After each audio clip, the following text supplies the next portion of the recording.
Երևանի քաղաքապետարանը իր առջև դրված առաջնային խնդիրը, իր առաջնային պարտավորությունը իրականացրել է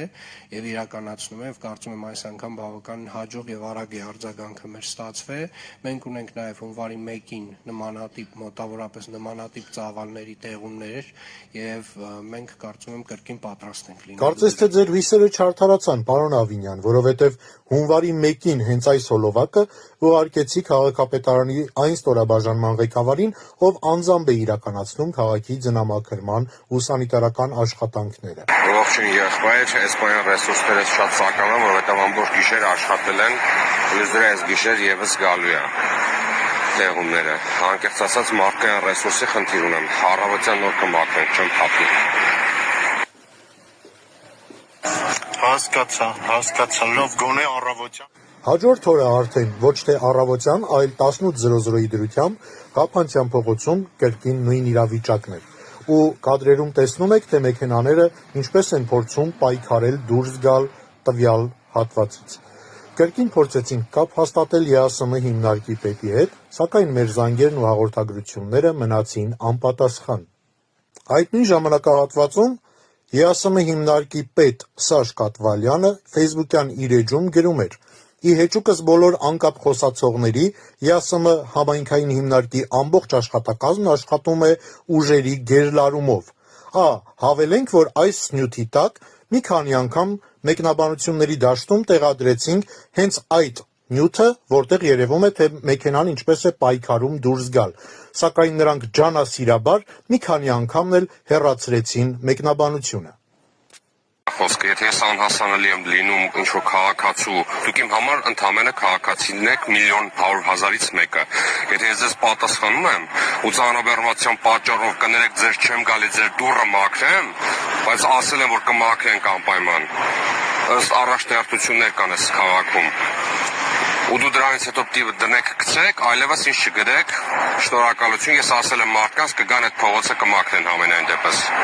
Այս մայրաքաղաքում մի անգամից ձուն օդում չենք կարալու բռնենք, կներեք, որ չենք կարողանում։ Կարող եք գալ, լավ բարի խորհուրդ տալ, ոնց կարելի է ամբողջ մայրաքաղաքի բոլոր փողոցները մի անգամից հալածնել։ Եղած սակավ ռեսուրսի պարագայում։ Շնորհակալություն, այլևս ես ձեզ չեմ պատասխանելու, ստեսություն։ Կարծես թե խիստ էր սրտնեղել պարոն Կատվալյանը, երբ իր ղեկավարած հիմնարկի թերությունները բարձրաձայնել էինք Facebook սոցիալական ցանցով։ Ահա այսպիսի նեղացած պատասխան տալուց հետո հավելեց, որ կարող եմ գնալ ու իրեն խորհուրդ տալ, թե ինչպես անել, որ մայրաքաղաքի ձյունը միանգամից հալվի,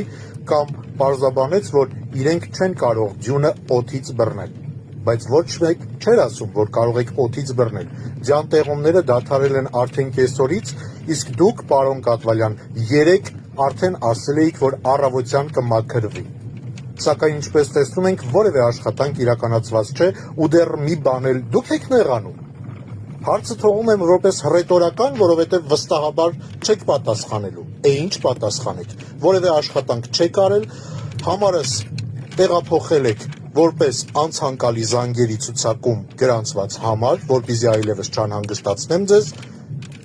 ու մնացել ձեր հանգիստ ու վարդագույն ակնոցներով։ Դե երևի թե այս ամենը նրա համար, որ այս ճանապարհահատվածին չկան գեր-շքեղ ռեստորաններ, որտեղ կարող է Փաշինյանի ղեկավարած քաղաքական ուժը տժժալ ու պարել, ուր որ գնաս հետդ կգա մի տակ։ Մնացյալը թողնում եմ ձեր մեկնաբանությանը։ Ինչու է քաղաքապետարանը այսքան լավ աշխատում, ինչու է քաղաքապետարանի պաշտոնյան նշում, որ ունեն խնդիր, ունեն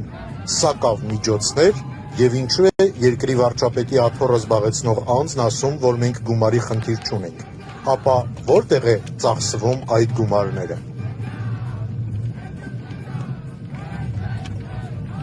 Իսկ այս կադրերը խիստ նեղացած պարոն Կատվալյանի հետ զրույցից 4 ժամ հետո նկարահանված կադրեր են։ Հիշեցնեմ, որ նա նշում էր ամեն դեպքում ասել եմ, որ այդ փողոցը կմաքրվի, բայց այդպես էլ չմաքրվեց։ Իսկ քաղաքապետարանի թեժ գծի նշված հեռախոսահամարին զանգահարելիս ինձ տեղեկացնում էին, որ այդ ճանապարհահատվածը իրենցը չէ, Երևան քաղաքինը չէ, դա պատկանում է Քանաքեռ հեկին։ Արդյոք Քանաքեռ հեկը այլևս առանձին մարզ է, առանձին հանրապետություն, կամ առանձին, չգիտեմ ինչ։